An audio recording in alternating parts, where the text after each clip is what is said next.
Okay, so we're going to get into vector operations. Now, these probably look familiar and not too difficult, but just so make sure to be labeling things as you're going through this. So, say in this first one, we've got a1 plus b1, so that's like the x in the both, and then a2 and b2.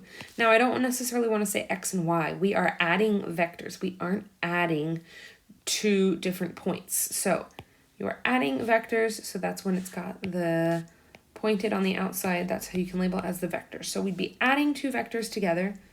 So you add the first part, comma, and then add the second variable in both. Subtraction, that's going to be similar to the addition, except now you're subtracting the a1 and the b1 and the a2 and the b2.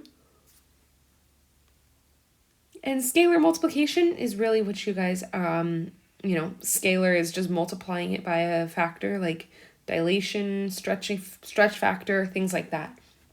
So the scalar multiplication, say I'm multiplying it by 2, I multiply the first piece by 2 and the second piece by 2. All right, we're going to get into some examples coming up, so bear with me.